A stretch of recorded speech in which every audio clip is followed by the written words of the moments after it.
doing cocaine and fucking stuff. Fucking. What do you want to get from this interview? I want to see how much you've changed. Mike Tyson just obliterated Jake Paul after he canceled the Gervonta Davis fight, and the fallout is downright humiliating. Tyson tore through the hype, exposing the fear and fragility hiding behind Jake's polished boxing empire. In one devastating reaction, Tyson delivered a reality check that shattered the image Jake Paul has built. A knockout hit to everything he claims to be. Cause you have someone that we come from two different sides, like, of the world.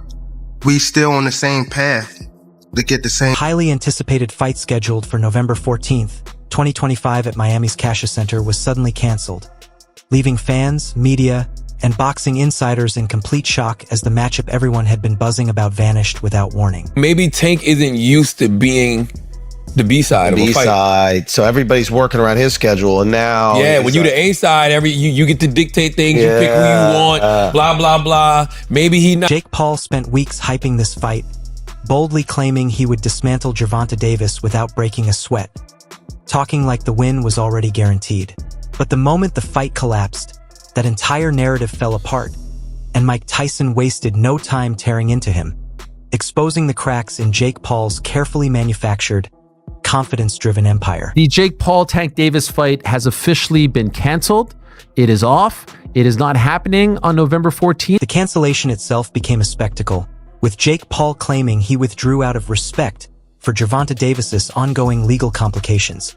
But fans, fighters, and especially Mike Tyson saw it as nothing more than a convenient excuse, sparking a wave of backlash questioning Jake's confidence, courage, and credibility. So that fight that was supposed to go down with Jake Paul and Gervonta Davis in Miami on November 14th is not happening. It has been canceled officially, and this comes, not too long after Gervonta Davis was accused of assaulting a woman at a strip club. Man, you know what I heard? I heard that Gervonta Davis was being very difficult to work with, and Netflix was just waiting for him. According to Jake Paul, he pulled out to avoid a fight overshadowed by lawsuits, calling it a responsible strategic move, claiming he was protecting the sport, avoiding bad headlines, and proving he only steps into the ring on his own terms. To money. No, I know. He's a good showman. Fellow. Tyson wasn't buying a word of it. He called Jake Paul's excuse hollow and fake, saying it was nothing more than an attempt to protect a fragile image. Tyson pointed out that Paul's hype machine built. AJ wanted to go through the motions, wrap the hands. Tyson completely tore down Jake Paul's aura of invincibility, reminding everyone that Paul's 12 wins, 7 by knockout, mostly came against non-boxers or MMA crossover fighters who couldn't match his size or skill. Even Paul's most hyped win, the 2024 split decision over Tyson at age 58, was more spectacle than skill. Tyson's message was crystal clear. Jake has never faced a real boxing nightmare, and Gervonta Davis, with his speed, precision, and brutal knockout power, was exactly that. Jake Paul, who found a scapegoat kind of and an exit strategy and got to move. The absurdity of Jake Paul's claim became even clearer once you look at the numbers. Gervonta Davis competes at lightweight, a division built on elite speed, sharp timing, and flawless technical precision. Jake Paul, meanwhile, has spent his entire career fighting at cruiserweight and even heavyweight, relying heavily on size, strength, and power advantages. When you line up their weight classes, skill sets, and styles, the idea that Paul was ever on equal footing with a fighter as explosive and technically gifted as Davis falls apart. But what I'm saying is that I feel Tyson made it clear that even with Jake Paul's size advantage, facing Gervonta Davis would have been a completely different reality. All the wins that built Paul's reputation would mean nothing against a fighter of Davis's elite caliber. The idea that Paul strategically withdrew didn't fool Tyson. He called it the first real crack in Jake Paul's carefully crafted empire. A very talented YouTuber that's built himself into a massive influence with huge following. Tyson highlighted the fallout from Paul's canceled fight. Fans hyped, tickets sold, media buzzing, all gone. What was framed as a noble act instead exposed cracks in Paul's bravado. His fearless persona was questioned, and the first real test of his career was dodged, not out of respect, but because the challenge was bigger than he expected. Tank's team is now fighting back, and they're stating, and he was more scared than he had ever been before a fight, by facing Gervonta. Boxing insiders weighed in, debating who really pulled out and the legal mess surrounding Davis. Tyson called out Paul's moral high ground as evasive and calculated, exposing an empire built on hype but untested skill. He warned that boxing punishes overconfidence.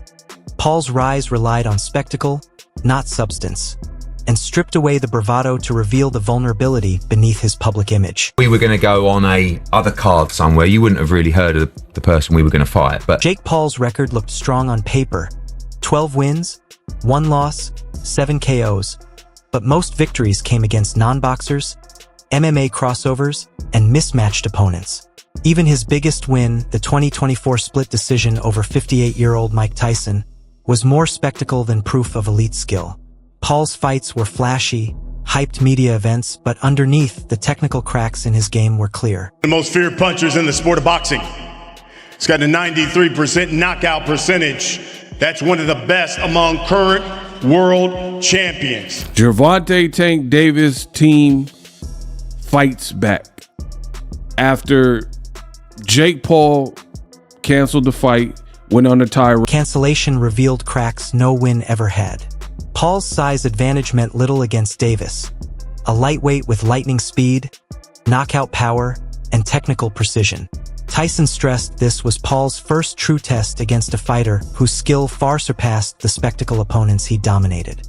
Suddenly, the narrative of fearless Jake Paul wavered, leaving even his die-hard fans to wonder, could he survive a real boxing challenge? Jake fought a guy who was his age and was also considered a boxer, and he lost. It just pisses me the fuck off. And then you're good. Take a break. Take a break. Yeah. Davis's legal issues didn't lessen his threat in the ring. They just added chaos to the story. They may have offered Paul a convenient exit or a PR-friendly excuse, but Tyson made it clear. Dodging the fight didn't elevate Paul. Instead, it exposed the limits of his crafted persona, revealing that his confidence relied more on marketing, social media hype, and staged bouts than on real boxing skill. That fight that was supposed to go down with Jake Paul and Gervonta Davis in Miami on November 14th is not happening. It has been canceled. The cancellation became a spectacle itself. Fans erupted, analysts debated, and social media exploded, while Tyson's words cut straight to the truth. Paul's brava looked strong on paper. 12 wins, 1 loss, 7 KOs. But most victories came against non-boxers, MMA crossovers, and mismatched opponents. Even his biggest win, the 2024 split decision over 58-year-old Mike Tyson, was more spectacle than proof of elite skill. Paul's fights were flashy, hyped media events, but underneath, the technical cracks in his game were clear.